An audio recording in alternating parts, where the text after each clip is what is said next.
자, 여러분 이어서 보겠습니다. 여러분, 자, 우리 취득세 납세 의무자, 취득세 납세 의무에 관한 부분 여러분 중요하고요. 별 표시를 해놓고 보시는데 특히 자, 여러분 이어서 보는 양가로 7번 배우자 또는 직계존비 속의 부동산 취득의 증여 의제 있죠? 이 부분부터 여러분들 별 표시를 하셔야 되겠습니다. 양가로 7번, 8번, 9번, 10번 다 여러분들 별 표시 해놓으시고 여기부터 중요합니다. 또 잘 보셔야 되는데 배우자 먼저 또는 직계존비 속 부동산 취득의 증여 의제 이건 어떤 거냐? 한 입을 덮고 자는 사이 부모 자식 간으로부터 부동산을 취득하게 되면요 원칙적으로는 증여받아 취득한 것으로 의제 봅니다. 자, 그래서 시험에서 배우자 직김 속의 부동산을 취득할 때는 원칙적으로 유상으로 취득한 것으로 본다 그러면 틀려요. 원칙은 증여받아 취득한 것으로 보고 또 증여받아 취득한 것으로 보는 거지 의지하는 거지 요거 추정한다 이렇게 나오면 틀립니다. 여러분 자 주의하시고 먼저 봅니다. 배우자 또는 직김 속의 본문 보니까 부동산 등을 취득하는 경우에는 증여로 취득한 것으로 본다 그랬습니다. 다만 다음 각호의 언어에 해당하는 경우에는 유상으로 취득한 것으로 본다. 그래서 대관계가 있다는 것이 입증이 되는 그런 경우에는 배우자 직김 속의 부동산을 취득해도 유상으로 취득한 것으로 보는 경우가 일단 4가지가 나옵니다. 시험에서는 다음 중 부동산을 배우자 직김 속의 부동산을 유상으로 취득한 것으로 보는 경우이다. 틀린 것은 이렇게 나온 적도 있습니다. 자, 그래서 4가지를 알아두는데 1번 공매나 경매를 통해서 부동산을 취득했다. 아버지 재산이 공매에 넘어가는데 아들이 눈물을 흘리면서 달려가서 아들이 경락을 받습니다. 그러면 공매대금 경락대금 안 내면 어떻게 경락을 받아요? 그러니까 대관계가 입증이 됩니다. 또 동그라미 2번 파산 선고로 인해서 처분되는 부동산을 취득하는 경우도 역시 유상으로 취득한 것을 보는 경우고요. 3번 보시면 권리전이나 행사에 등기 등록이 필요한 부동산 등을 서로 교환했다. 자, 배우자 직김 속 간에 등기 등록을 요하는 재산을 서로 교환하게 되면 여러분요.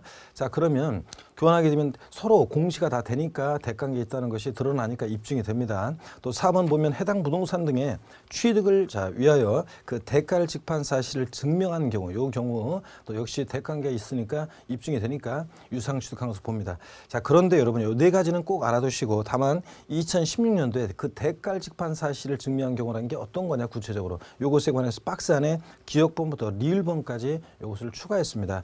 자, 요것도 여러분들이 이런 것들도 읽어서 눈에 달달달 외울 것까지는 아니더라도 여러분 눈에 익혀 두셔야 되겠습니다. 그래서 그 대가를 직파하기 위해서 취득자의 소득이 증명한 경우라든가 자, 그 다음에 소득이 증명된다거나 니은번 소유재산을 처분 또는 담보한 금액으로 해당 부동산 등을 취득한 경우라든가 디귿번 이미 상속세나 또는 증여세를 과세받았거나 신고한 경우로서 그 상속 또는 수증재산의 가액으로 그 대가를 집한 경우라든가 또 기타 이에 준하는 것으로서 취득자의 재산으로 그 대가를 집한 사실이 증명된 경우라든가 이런 경우들도 눈에 한번 익혀두시면서 이 대가를 집한 사실을 증명한 경우가 어떤 경우냐 이것도 한번 눈에 익혀두시면 되겠습니다. 자, 양가로 8번이요. 부담보 증여의 경우에 채무수익에 대한 유상 취득의 의제 있죠. 자, 이것은 여러분들 양도소득세하고 나중에 관계가 돼 있는데 자 여기 한번 보겠습니다. 여러분 자 보시면 어떤 얘기냐면 부담부 증여에 대해서 좀 소개를 해드리려고 합니다. 여러분 부담부 증여를 하는데 부담이 있는 증여를 하는 거죠. 부담이 있는 증여를 하는 건데 양도소득세 뒤에 나오는 내용과 함께 좀 원래 양도소득세에서 나중에 배우고 다시 와서 봐야지 이해가 더 잘 되는데 일단 대충 한번 설명을 드려보겠습니다. 갑이라는 사람이 있고 을이 있습니다. 자, 그런데 갑이 예를 들어서 5억짜리 만약에 주택을 만약에 갑이 을에게 증여를 합니다. 증여자 갑이고 증여를 받는 수증자 을입니다. 수증자 을이에요. 자, 좀 어려운 내용이고 이해 안 갈 수 있어요. 근데 양도소득세를 나중에 다 알고 와야지 더 잘 이해가 되는데 일단 한번 봅니다. 근데 5억짜리 주택을 증여하는데 다만 요 5억짜리 주택에 은행에서 빌려 쓴 3억 원의 차입금이 있어요. 또는 5억짜리 주택에 3억 원의 전세권이 설정되어 있는 것 똑같습니다. 여러분, 우리 전세금은 갚아야 할 돈이잖아요. 채무죠. 자, 그러니까 5억짜리 주택을 증여하는데 여기에 3억 원에 갑이 이 주택을 담보로 은행에서 빌려 쓴 3억 원의 차입금이 있습니다. 저당권이 설정되어 있습니다. 이럴 때 이런 부담이 있는 증여를 했을 때 그럴 때 이 수증자에게 갑이 이렇게 얘기합니다.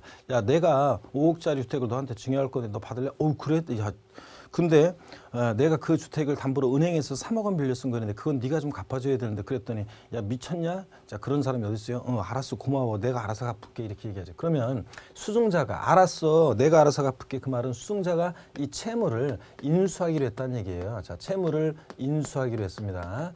자, 수증자가 내가 알아서 갚을게. 자, 그랬을 때 채무를 인수하기로 했을 때 증여자와 수증자가 내야 될 세금 관계를 말해봐라. 그러면 나중에 보면요, 여러분 양도소득세에서는 지금 좀 이해 안 될 건데 양도소득세에서는 그러면 수증자가 인수하는 이 채무 인수액 상당액 부분에 대해서요, 이 3억 부분에 대해서 양도소득세가 부과됩니다. 3억 원의 양도소득세는 내는 건 아니고 이 3억 부분에 대해서 양도소득세가 부과돼요. 자, 왜냐하면 여러분 보세요. 양도소득세는 나중에 배우겠지만 반드시 대가를 받고 이전해야 돼요. 그래야지 양도에 해당해요. 대가를 받고. 그런데 자, 증여자가 공짜로 줬는데 무슨 대가를 받았느냐? 자, 부동산을 이전하는데 자신이 갚아야 할 돈이죠. 저 증여를 했는데 이 자신이 갚아야 할 돈 3억 원을 수증자가 대신 갚아주잖아요. 그러니까 3억 원만큼 증여자는 채무를 면했다고 봐요. 3억 원만큼. 자기가 갚아야 하는 돈만큼 수증자가 대신 갚아주니까 채무를 면하는 대가를 받았다고 봐서 이 증여자 갑에게는 양도소득세가 부과되고요. 자, 그럴 때 이 채무 인수액 상당액, 그러니까 증여자한테 봤을 때는, 증여자 입장에서 봤을 때는 이것은 양도에 해당하는 금액이에요. 대가 관계가 있다고 봐서 양도에 해당하는 금액입니다. 자신이 갚아야 할 돈을 수증자가 대신 갚아준다 그런 얘기예요. 채무 면한 대가 받았다고 봐요. 근데 수증자 입장에서 보면 요 3억 원, 자, 채무 인수액 상당액 부분은요, 요 수증자 입장에서 보면 이것은 유상으로, 자, 대가를 지급하고 유상으로 취득했다고 봐요. 유상 취득했다고 의지합니다. 그래서 시험에서 부담부 증여의 경우에 수증자가 인수하는 채무액 상당액은 요거 무상으로 취득한 것으로 본다면 틀려요. 유상으로 취득한 것으로 본다는 거 꼭 여러분들은 알아두셔야 되겠습니다. 반드시 대가관계에 있다 봐서 유상 취득한 것으로 의지합니다. 자, 그랬을 때 그런 얘기입니다. 나중에 물론 이제 보면 이 수증자는 전체 증여받은 재산가액, 자, 5억에서 채무 인수액 요 3억 원을 뺀, 자, 그래서 채무 인수액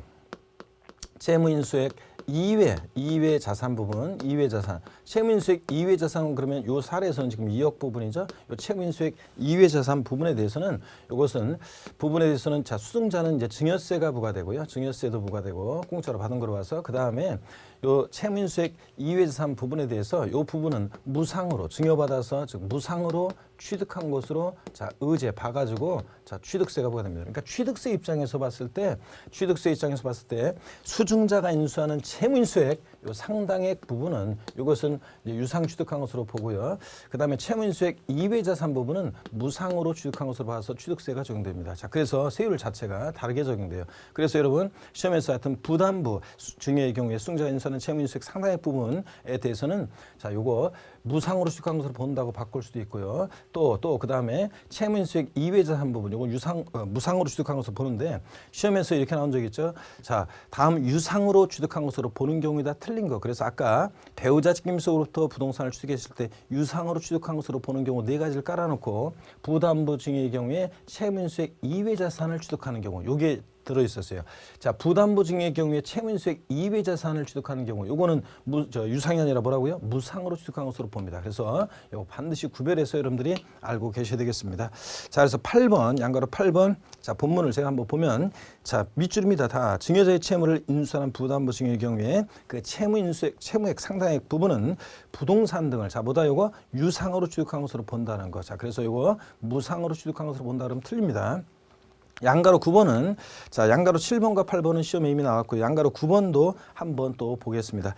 상속재산의 재분할에 따라 초과 취득 시 증여의제. 이건 어떤 건지 한번 소개를 해드리겠습니다. 여러분, 자, 예를 들어서요, 마음씨 착한 삼형제가 있습니다. 자, 상속재산, 돌아가신 부모님으로부터 자, 상속재산, 자, 요만큼의 상속재산을 상속을 받았는데 3명의 상속인들이 있다고 쳐요. 그래서 갑을병 3명의 상속인들이 자, 상속재산을 협의에 의해서 분할로 자, 나눠 가졌습니다. 그래서 처음에 상속재산이 협의에 의해서 자, 분할로 취득을 했습니다. 상속재산을 분할로 자, 취득했습니다. 분할이 됐어요.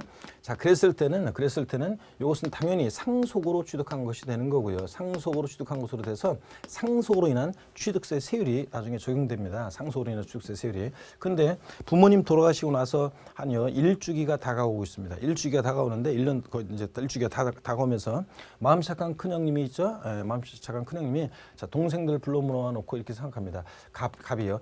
우리 둘이는 그래도 먹고 살만한데 자, 막내 병이 그래도 고시 공부하느라고 늦게 자, 하느라고 했으니까 막내한테 우리가 조금 더 주자. 우리가 똑같이 3명이서 똑같이 나누는 것은 이거에 오히려 불공평하다. 그래서 마음 착한 큰형님이 자, 우리가 좀씩 더 막내한테 좀 더 주자. 그래서 상속재산이 분할이 됐다가 있죠. 협의해서 분할이 됐다가 재분할이 됩니다. 상속재산이 재분할이 돼요. 자, 그래서 재분할에 의해서 이렇게 자, 취득하는 이런 부분에 대해서는 자, 종전 지분보다 줄어든 사람으로부터 이 늘어난 사람은 이것을 증여받아서 취득한 것으로 봅니다. 자, 재분할에서 취득한 부분은 증여받아서 취득한 것으로 본다는 그런 얘기입니다. 여러분 이해하시겠습니까? 그래서 자, 다만 근데 물론 이제 이게 상속재산이 협의에서 처음에 분할로 취득한 것은 상속으로 취득한 건데 다시 협의에서 재분할로 취득한 부분은 증여받아 취득한 것으로 본다는 걸 꼭 기억하시면서 다만 이게 이제 자, 취득세 신고 납부 기간 내에 재분할이 이루어진 경우 상속으로 취득했을 때는 미리 말씀드리면 상속 개시일이 속하는 달의 말일로부터 6개월 내에 자, 상속으로 취득한 자산에 대한 취득세를 신고 납부합니다. 그런 그 신고, 상속으로 취득한 자산에 대한 취득세 신고 납부 기간 내에 물론 재분할이 있었을 때는 그러하지 아니하다고 법령이 돼 있어요. 그 말은 자, 그럴 때는 다시 그것도 상속으로 취득한 것으로 보게 되는데 교재를 한번 보겠습니다. 여러분 양가로 9번입니다. 상속 개시 후 상속 재산에 대해서 등기 등록, 명의개서 등에 의해서 각 상속인이 상속분이 확정돼서 등기 등이 된 후 자, 그 상속 재산에 대해서 공동 상속인이 협의해서 재분할한 결과 자, 여기부터 쭉 밑줄입니다. 상속 재산에 대해서 공동 상속인이 협의해서 재분할한 결과 특정 상속인이 당초 상속분을 초과하여 취득하게 되는 재산은 가액은 그 재분할에 의해서 그 상속분이 감소한 상속인으로부터 여기가 포인트입니다. 여기 형광펜으로 증여받아 취득한 것으로 봅니다. 여러분 상속으로 취득한 것이 아니라 이거는 다만 다음 각 호에 언어에 해당하는 경우는 그러하지 아니하다 밑줄이고 동그라미 1번만 좀 기억해 보세요. 상속에 따른 취득세 신고 납부 기간 내에 재분할에 의해서 취득한 경우 이런 경우는 그러하지 아니하다니까 상속으로 취득한 것으로 보는 거고 증여받아 취득한 것으로 보지 않습니다. 자, 이걸 주의합니다.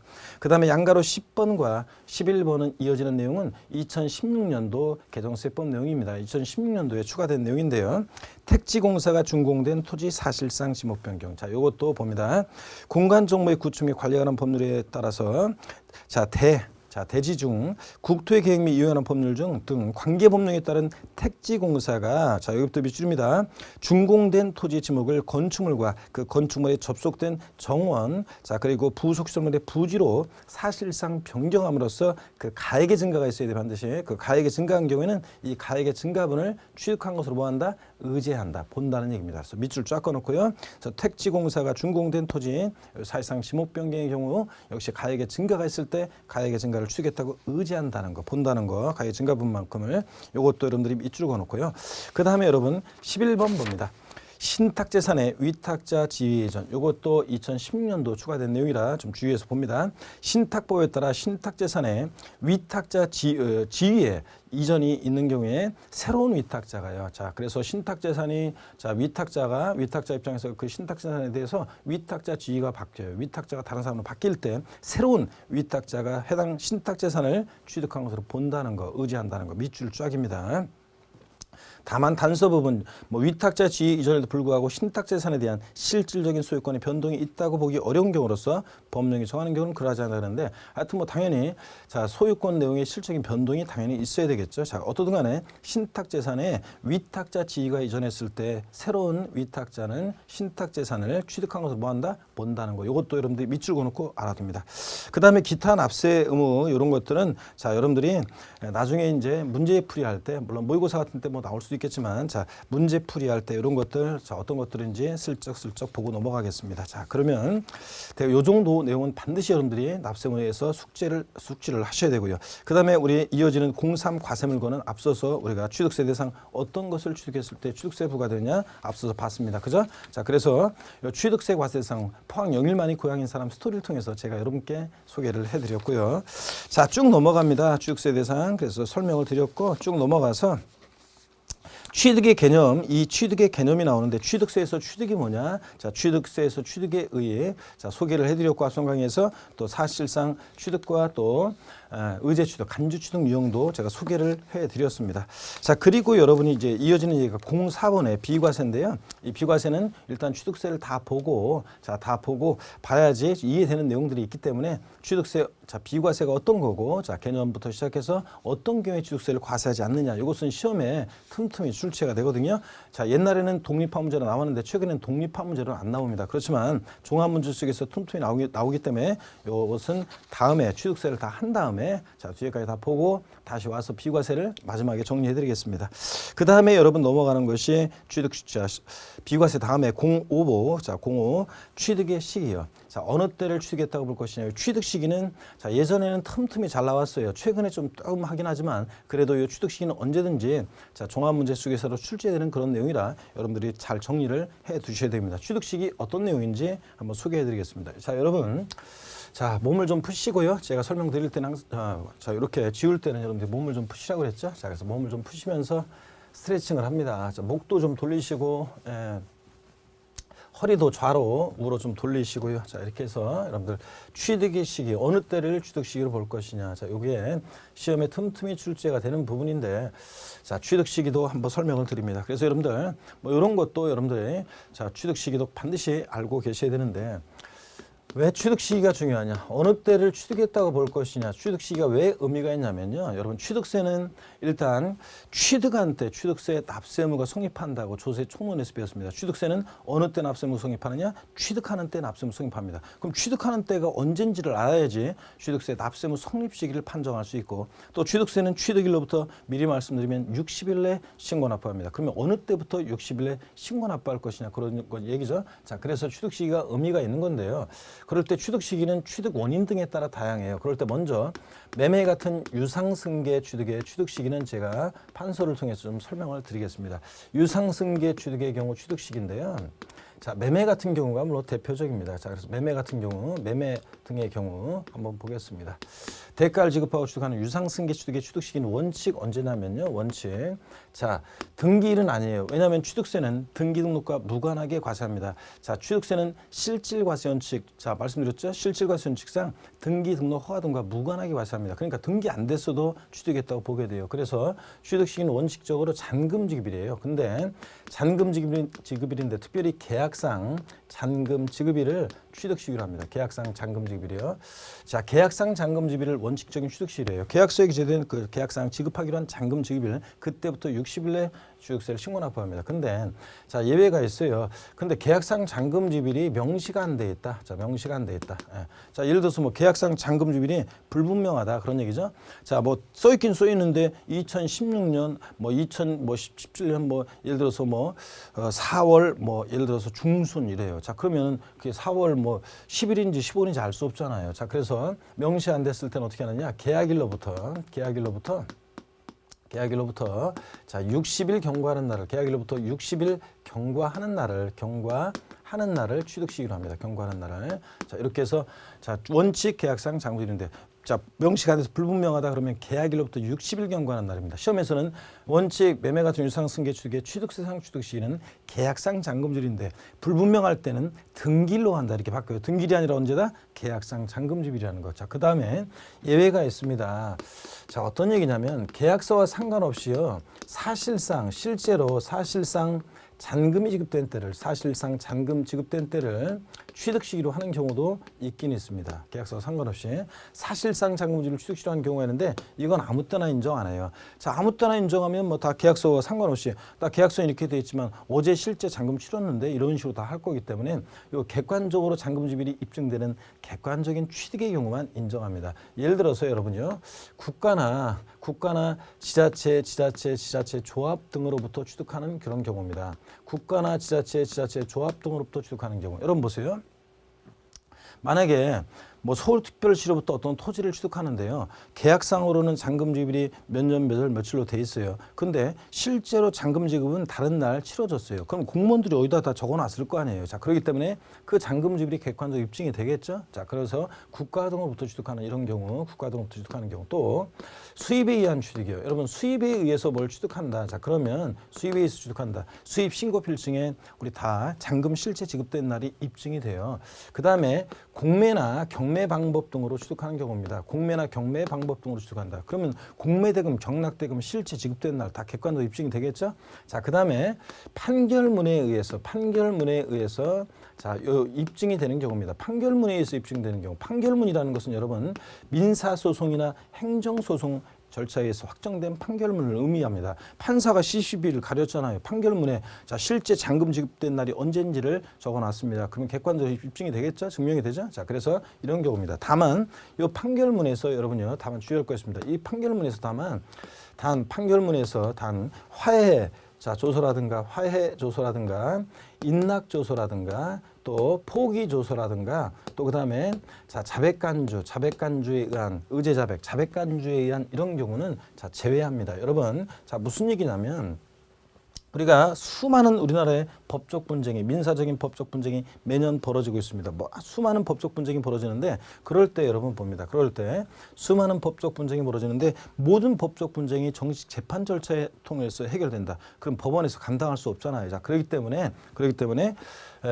대개 소송 전취주의에 따라서 정식 재판 전에 또는 재판 중에도 자 법원에서 조정을 시켜요. 자 그래서 강제 조정시키거나 이렇게 해가지고 자 주로 종결을 시켜버리는데 소송을 절차를 자 두 사람 불러가지고 양쪽 얘기를 들어보고 판사가 좀씩 이렇게 양보해가지고 이렇게 하시면 되겠네요. 그래서 화해 공고안을 내거나 자 이렇게 합니다. 또는 인낙 상대방의 주장을 자 이렇게 판사의 어떤 권유에 의해서 받아들이거나 또 권리 제기했다 포기하거나 자백간주 자 3회 이상 재판에 불출석하면 자 이 상대방의 주장을 이 사람이 자 자백한 것으로 간주해 버려요. 그래서 재판 절차를 종결시켜 버립니다. 자 그래서 이런 것들은 대개 정식 재판 절차를 통한 게 아니라 자 이거 화해 인낙 포기 자백간주에 의한 것은 대개 조정하는 절차 속에서 나온 거기 때문에 객관적으로 그 잔금 지급을 증명할 수 있는 서류가 아닙니다. 그래서 이 판결문에서 화해 인낙 포기 자백간주에 의한 이런 경우들은 어떻게 한다? 제외합니다, 여러분. 자 그래서 화해 조서상으로 잔금 지급이 입증되는 경우에 그 사실상 잔금 지급을 취득세상 취득시로 한다. OX요. X입니다. 자 화해 조서에 의해서는 등에 의해서는 자 잔금 지급을 객관적으로 증명할 수 있는 서류가 아니기 때문에 이런 경우에는 자 계약상 잔금 지급을 취득시로 하게 됩니다. 그 다음에 여러분 자 법인장부에 의해서 법인은 법인장부를 작성 기록하고 자 법인의 원장, 보장, 출납선표, 결산서 등 법인장부를 작성 기록하고 비치합니다. 그럴 때 그 법인의 법인장부에 의해서 또 역시 잔금 지급이 입증되면 객관성이 있다고 봅니다. 물론 법인장부 입증되는 경우 시험에 이렇게 나오기도 하지만 뭐 법인과의 어떤 자 법인과의 거래로 뭐 매매로 뭘 취득했다. 자 또는 법인 간의 자 A 법인과 B 법인 간의 거래로 뭘 취득했다. 이렇게 계약의 일방 당사자가 법인으로부터 뭘 분양받아 취득했다거나 이렇게 계약의 일방 당사자가 법인이 나오면 그 법인의 법인장부로 입증된다고 봐서 객관성이 있다고 보셔야 됩니다. 그래서 자 머리글자를 따서 봅니다. 사실상 잔금 지급을 취득시로 하는 객관적인 취득은 국, 수, 공, 판, 자 법입니다. 여러분 다 같이요. 시작. 국수, 공판, 법 같은 머리글자를 따서 이런 객관적인 자 경우요. 어떤 교수님은 강의할 때 자, 국수, 공판, 장 이렇게 강의하는 분도 있어요. 저는 근데 국수 공판에 관한 법, 국수공판법 이런 식으로 암기해서 국수공판법 나오면 항상 객관적인 취득이라는 것을 여러분들이 객관적 거래라는 것을 여러분들이 아셔야 되겠습니다. 자, 그래서 국수공판법 같은 이런 객관성 있는 거래요. 이런 경우는 어느 때를 취득시로 한다? 사실상 잔금집을 취득시로 합니다. 일반 고시학원 같은 데 보면 사람들이요. 공부를 동영상으로 했었거나 아니면 다른 데서 공부하다가 자 처음 어떤 학원에 이제 새로 옵니다. 그러면 자 처음 공부한 것처럼 이렇게 소위 말해서 자기 이력을 이렇게 말하지 않고 쌩까는 분들이 있습니다. 속이고 그래서 이제 어떤 학원에서 실제로 동탄 있죠, 여러분. 동탄 신도시 어느 학원에서 예전에 제가 강의를 하는데 동탄에서 처음 학원 온 지 얼마 안 되는데 몇 달 안 되는데 전국무사를 봤는데 60점이 넘었어요. 그러니까 주변에서 수군댔어요. 쟤는 처음이 아닐 것이다 막 이렇게 얘기하는데 그 수강생이 처음처럼 이렇게 얘기하고 다녔나 봐요. 그런데 수업 시간에 자 다 같이 사실상 잔금지비를 취득시라는 객관적인 취득 다 같이 해요. 자 시작. 그래서 사람들이 국수 공판 빡 그러는데 그 수강생만 넋 놓고 있다가 국수 공판 창 이러다가 2학년인 거 드러난 적이 있습니다. 여러분 이런 거죠. 국수 공판법. 자 그다음에 여기를 보세요. 이런 날들 이전에 만약에 등기 등록을 했다. 자 그러면 저런 날들 제가 지금까지 얘기한 저런 날들 이전에 등기 등록을 먼저 했다. 그러면 그 등기 등록입니다. 그래서 등기 등록이 빠르면 항상 등기 등록일을 취득시로 합니다. 그래서 여러분 개인간 거래인데 유상 거래입니다. 자, 잘 들어보세요. 개인간 거래이고 유상 거래인데 계약상 잔금지율과 등기일 중 빠른 날을 취득시로 한다. OX예요. 맞습니다. 원칙 계약상 자금질인데 등기일이 빠르면 등기일이니까 중 빠른 날 맞죠? 국가로부터 지자체로부터 부동산을 취득하는 경우 사실상 잔금질과 등기일 중 빠른 날로 한다. 맞습니다. 이런 표현들 맞다는 거. 자, 그래서 원칙 이런 국수공판법은 사실상 잔금질인데 등기일이 빠르면 등기일이고요. 자, 계약상 잔금질이 명시 안 됐다. 불분명하다. 계약일부터 60일 경과하는 날인데 그 전에 자 계약일로부터 60일 경과하는 날을 취득시효 하는데 불분명할 때는 이 60일 되기 전에 이때 등기를 했다. 그럼 어느 달 취득시효 한다? 등기를 취득시효 하는 거고요. 여러분. 자, 그러면 교재 보겠습니다. 자, 05 취득의 시기에서 자 승계 취득에서 먼저 양가로 1번 유상승계 취득의 취득시입니다. 유상승계 취득의 경우에 다음에 정하는 날을 취득한 것으로 본다. 동그라미 1번이요. 그 사실상 잔금질을 취득시라는 경우가 먼저 나와 있죠. 자, 다음 중 어느에 해당하는 경우는 유상승계 취득은 사실상 잔금질이라는 거 밑줄 사실상 잔금질에 동그라미 기억번 머리 글자를 따서 동그라미 하시면 돼요. 국가 지자체 조합부터 취득 국외 동그라미. 여러분 지방자치단체 조합이라는 것은 뭐냐? 별거 아니에요. 자, 2개 이상의 지자체가요. 예를 들어서 서울과 경기도가 공통의 어떤 사무를 처리하기 위해서 조합을 결성해요. 자, 그럼 결국은 지자체가 합쳐진 거니까 지방자치단체 조합이 나오면 항상 지방자치단체하고 똑같다고 생각하시면 됩니다. 자, 국가지자체, 지자체 조합으로부터 취득 국외 동그라미, 외구로부터 수입에 의한 취득 수의 동그라미. 자, 그 다음에 디귿번 판결문, 판의 동그라미. 자, 민사소송, 행정소송에서 확정된 판결문이고, 자, 단 여기 밑줄이요. 화해 포기, 인락, 자백간주의한 것은 어떻게 한다? 제외한다. 객관성 없다는 거 판의 동그라미고, 또 법인장부, 법의 동그라미요. 에 의해서 취득가격 증명되는 취득이요. 동그라미 리을번 공매, 경매 방법에 의한 취득 공의 동그라미요. 자, 순서는 바뀌어 있지만 우리 어떻게 외운다고요? 국수 공판법의 경우입니다. 자, 이런 경우는 사실상 잔금질을 취득시효 하고요. 동그라미 2번 계약상 잔금질을 취득시효 하는 경우 위 동그라미 1에 해당하지 아니하는 유상승계 취득. 그러니까 국수 공판법을 제외한 나머지 원칙적인 유상승계 취득의 경우 특히 개인간거래라든가 이런 경우는 그 계약일에 계약상 잔금질 밑줄입니다. 가로도 계속 밑줄이에요. 계약상 잔금질이 명시되지 않은 경우에는 계약일로부터 며칠? 60일 경과하는 날을 취득시효 합니다. 다만 자, 해당 취득 물건을 등기 등록하지 아니하고 자, 등기 등록하지 아니하고 취득일로부터 60일 이내에 계약이 해제된 자, 사실이 화해 조서 등에 의해서 자, 입증이 되는 경우 화해 조서 등으로부터 화해 조서 등으로부터 입증이 되는 경우에는 자, 입증이 되는 경우에는 증명되는 경우는 취득한 것으로 보지 아니한다 그랬습니다. 여러분, 자, 이게 어떤 건지 자, 한번 보겠습니다. 그래서 어떤 얘기냐? 자, 어떤 얘기냐면 여러분, 자, 우리 계약을 했어요. 자, 그다음에 여러분 봅니다. 등기 등록하지 아니하고 여기가 포인트예요. 자, 등기 등록하지 아니하고 여기가 포인트인데 취득일부터 60일 이내 계약이 해제가 되고 해제된 사실이 화해 조서 등으로 입증이 되는 경우에 취득한 것으로 보지 않습니다, 여러분. 자, 그래서 만약에 등기 시험에서 어떻게 바꾸느냐? 등기 등록이 된 경우라도 유상승계 취득의 경우는 등기 등록이 된 경우라도 계약일부터 60일 이내 계약 해제가 되고 해제된 사실이 화해 조서 등으로 입증되면 취득한 것으로 보지 아니한다. 이러면 틀려요. 등기 등록이 된 경우에는 계약을 해제하더라도 취득한 것으로 봅니다, 여러분. 에? 아셨죠? 요거 또 밑줄 그어놓고 계약 해제의 경우 알아두시면 되겠습니다. 자, 그 다음에 계속 이어서 보시면 여러분요. 계속 이어서 보시면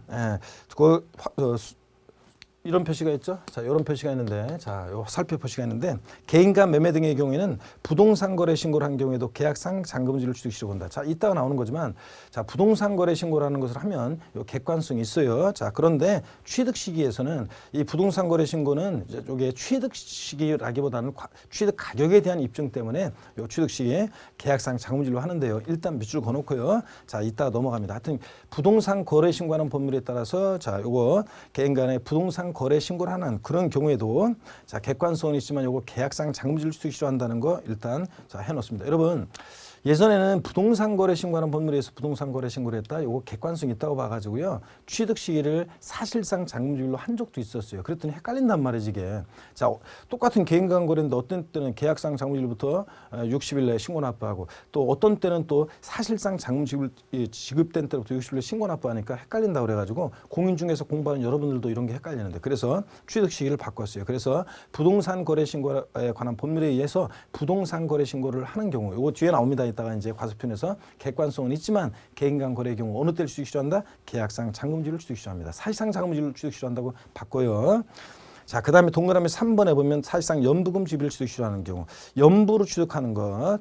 자, 취득가액의 총액이 면세점을 적용받는 것은 제외하고 그 사실상 연부금 지비를 이렇게 되는데, 연부거래가 어떤 건지 잠깐 소개를 해드리겠습니다. 여러분, 자, 연부거래가 어떤 건지는 법령에 나와 있어요. 2년 이상의 기간에 걸쳐서 대금을 지급하는 방식으로 거래를 하는 건데, 자, 여러분 봅니다. 연부거래요. 연부취득. 연부거래의 경우에는 어느 때를 취득시로 합니다. 여러분, 월부로 뭘 취득하면 대금을 어떻게 갚아 나가요? 월부로 취득하면 다달이 대금을 갚아 나갑니다. 근데 연부로 취득한다는 거니까 2년 이상의 기간에 걸쳐서 대금을 지급하는 방식인데, 예를 들어서요. 자, 갑과 을이 어떤 자산을 거래를 하는데, 여러분 뭐 몇백만 원, 몇십만 원짜리 거래하면서 십몇 년에 걸쳐서 대금을 지급하는 방식으로 거래한다. 연부거래 속 터져 죽겠죠. 대개는 자, 이게 뭐 50억, 500억, 5천억짜리 같은 거 거래할 때요. 자, 갑과 을이 총 연부금액 50억짜리 거래를 연부거래한다고 쳐요. 자, 매년 10억 원씩 연부금을 지급하는 방식으로 해서 5년의 기간에 걸쳐서 연부 매매 계약을 체결했습니다. 자, 그럴 때 첫 해 연부금 지급일이 예를 들어서 뭐 2000 뭐 몇 년도, 자 땡땡땡, 자 2000 몇 년도 예를 들어서 요게 만약에 2000 몇 년도 4월 만약에 10일이 계약서상으로 지급하기로 한 연부금 지급일이에요. 근데 실제로는 4월 19일 날 연부금 지급됐다 그러면 요 사실상 연부금이 지급된 4월 19일을 요 취득시기로 합니다. 그래서 이때부터 취득세를 계산해서 60일 신고 납부를 해요, 원칙적으로. 근데 자, 그때 다음 연도도 이제 물론 이런 식으로 하는 건데, 자, 근데 만약에 이때 취득세는 어떻게 계산하냐면요. 총 연부금액 50억 곱하기 세율이 아니라 요 해 지급된 사실상이요. 계약서상으로는 만약에 10억 원의 연부금 지급하기로 했는데 실제적으로는 8억 원의 연부금 지급됐다 그러면 계약서상의 연부금액이 아니라 이따 나오지만 사실상 연부금액이겠죠. 실제 지급된 이 연부금액, 요 사실상 연부금액 요것을 이제 취득세 과세 표준으로 해가지고 취득세를 계산해요. 그래서 8억 곱하기 세율에서 나온 세액을 이때부터 60일에 신고 납부. 다음 연도도 사실상 연부금이 지급된 때를 취득시로 해서 그때부터 60일에 신고 납부합니다. 자, 그때도 고해 지급된 사실상의 연부금액을 취득세 과세 표준합니다. 자, 그럼 결론이요. 연부 취득의 경우에 취득 시기는 자, 이렇게 다른 연도와는 다른 매회 사실상 연부금 지급일마다를 독립적인 취득시기로 하게 되는데요. 이렇게 하고 매회 사실상 지급된 연부금액으로 취득세를 계산함으로 인해서 어떤 효과가 있냐면 한 번에 50억 곱하기 세율하면 취득세 목돈 나가잖아요. 근데 이렇게 함으로 인해서 5년 동안 취득세를 분할 납부하는 효과가 생기겠죠. 취득세 납부 부담을 줄여주기 위해서 이렇게 하고 있습니다. 자, 그래서 연부 취득의 경우는 원칙적으로 취득 시기는 원칙적으로 자, 언제 취득 시기냐? 자, 요거 매회 지급되는 사실상 연부금 지급일을 사실상 이쪽에 쓰면은 잘 안 나올 것 같은데, 자, 요 교재를 보면서 바로 설명을 드려야 되겠네요. 자, 연부 취득의 경우 취득 시기 이쪽에 쓰면 안 보이니까 글씨를 안 보이니까 여기 한번 봅니다. 자, 보시면 연부 취득은 그러니까 취득 시기를 어느 때라냐? 그 사실상 연부금 지급이래요. 가로 안에 취득가액이 총액이 면세점에 적용받는 것은 제외한다. 취득세 면세점은 취득가격 50만 원이 면세점인데 취득가격 50만 원 면세점 적용받는 것은 제외하고, 하여튼 사실상 연부금 지급이랬죠. 거기다 여러분들 사실상 연부금 지급일, 자, 이쪽에 잘 보이는 쪽에 있었어요. 사실상 연부금 지급일 밑줄 그어놓고, 자, 계약상 연부금 지급일 X 이렇게 써놓으세요. 계약상 연부금 지급일 X, 자, 이렇게 해놓습니다. 시험에서는 자, 연부 취득의 경우 원칙적인 취득 시는 계약상 연부금 지급이다 이렇게 바꿔요. 아니고 언제다? 사실상 연부금 지급이라는 것을 여러분들이 주의합니다. 거기 써놓으시고요. 자, 그 다음에 양가로 2번 무상승계 취득입니다. 여러분, 상속이나 승여 등 무상승계 취득의 취득식인데요. 동그라미 1번 무상승계 취득의 경우는 그 계약일에 취득한 것으로 봅니다. 계약일 밑줄이고요. 자, 여러분, 증여는 낙성 분료식 계약이라고 합니다. 증여는 민법에 배우잖아요. 낙성 계약이 성립하려면 상대방의 승낙이 있어야 되는 낙성 분료식 계약인데요. 자, 그럴 때 어떤 사람이 그럽니다. 야, 너 맨날 하는 일이 그 모양이냐, 너 어째? 너 요번에 또 너 사업 실패해가지고 뭐 한다고 이렇게 저 깝죽대고 그러더니 너 실패해 또 빌빌대고 있지. 야, 내가 돈 남아들어서 오는데 한 2천만 원 줄까? 그랬더니 상대방이 됐다 임마. 그럼 뭐 한 거예요?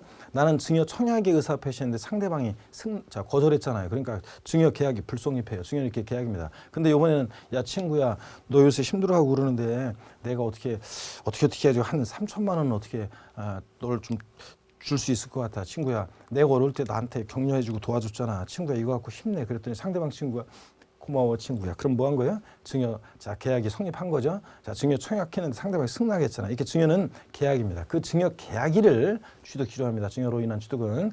자, 무상취득 계약일인데 여러분 계약일인데 왜 이렇게 증여는 이렇게 빨리 이렇게 이렇게 계약한 날을 취득시로 하냐면요. 여러분. 자, 이런 거예요. 이런 거 생각해 볼 수 있어요. 사람 마음이 갈 때와 같잖아요. 예를 들어서 내 전 재산을 어느 장학재단이나 어느 사회복지단체, 자, 내 재산, 전 재산 10억 원을 증여하겠다. 자, 그래 놓고서 하룻밤 자니까, 10억 원 너무 많은 거 아닌가?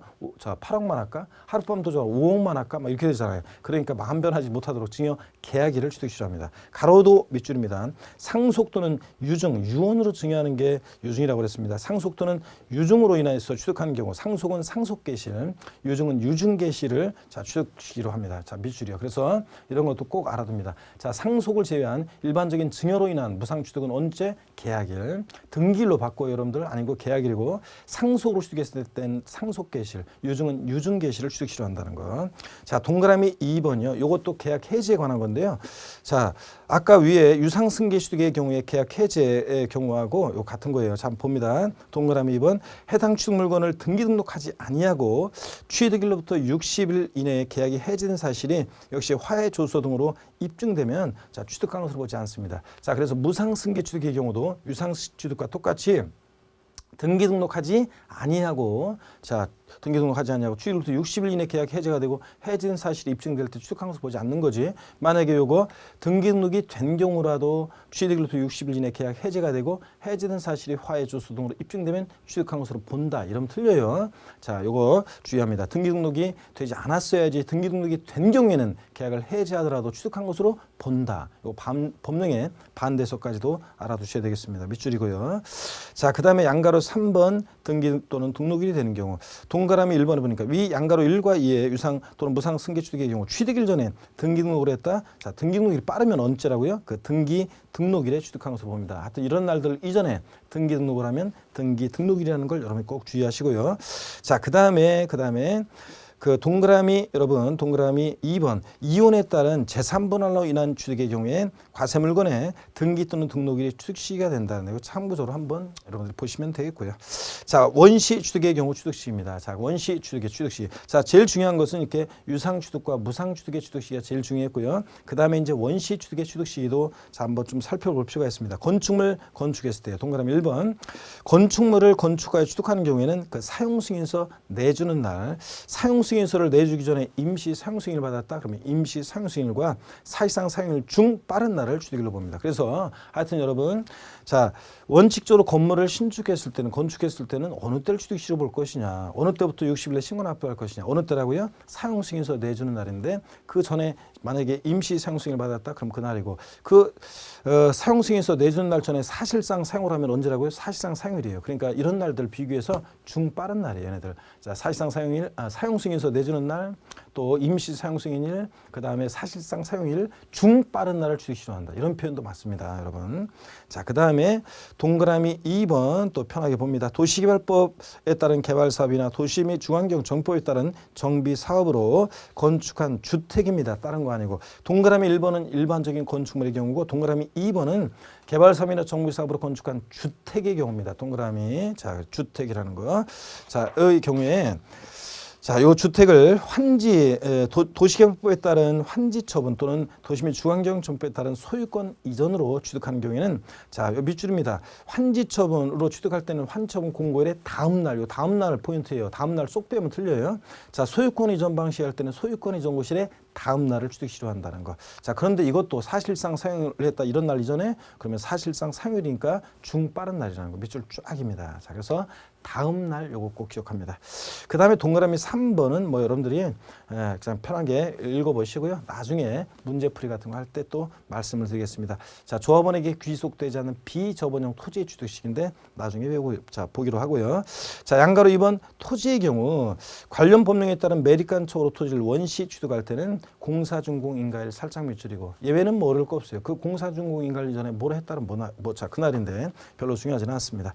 자, 여러분 3번에 간주 취득의 경우입니다. 선박 차량 개장 및 종류를 변경하거나 자, 그 다음에 지목을 변경하는 경우에는 자, 거기에 간주 봅니다. 차량기 장비 또는 선박의 종류 변경에 따른 취득은 그 사실상 변경된 날과 공부상 변경된 날 비교해서 중빠른 날인데요. 양가로 2번을 밑줄 그어놓습니다. 토지 지목 변경에 따른 취득 시기는 토지 지목이 사실상 변경된 날과 공부상 변경된 날 비교해서 뭐라고요? 중빠른 날입니다. 옛날에는 이게 어떻게 됐었냐면 옛날에는 원칙 사실상 지목 변경일 불분명할 때 공부상 지목 변경이었는데 지금은 동등한 위치에서 중빠른 날입니다. 다만 토지 지목 변경일 이전에 사용한 부분이 있다. 그럼 그 사실상 사용일을 취득일로 본다. 이렇게 해서 요 지목 변경에 관한 것만 밑줄 그어놓고 하여튼 중빠른 날입니다. 사실상 변경일, 공부상 변경일 비교해서 중빠른 날. 자, 요거 그래서 취득 시기를 자 살펴봤는데요. 하여튼 제일 중요한 것은 매매 같은 유상승계 취득의 취득 시기, 그리고 연부 취득의 취득 시기, 또 상속이나 증여 등 무상 취득의 취득 시기가 제일 중요합니다. 그 다음에 이제 건축물 건축했을 때 원시 주축했을 때 취득 시기 그 정도를 살펴보시면 되겠습니다, 여러분. 자, 그 다음에 이렇게 해서 취득 시기 그 박스 안에 판례와 사례에 관한 취득 시기 나왔는데 이런 것들은 줄긋고 외우는 게 아니라 참고적으로 여러분이 보시면 되겠습니다. 자, 그러면 요까지 일단 하시고요. 요까지 일단 하시고 우리 자, 과세 표준에 대한 거요. 과세 표준에 대한 것은 우리 다음 시간 이어서 우리 과세 표준과 세율에 관한 거 중요한 내용이죠. 취득세에서 일단 뿐만 아니라 다른 세금에서도 항상 과세 표준과 세율은 제일 중요하고 요 과세 표준에 대한 거 이어서 보도록 하겠습니다. 잠시 쉽니다, 여러분.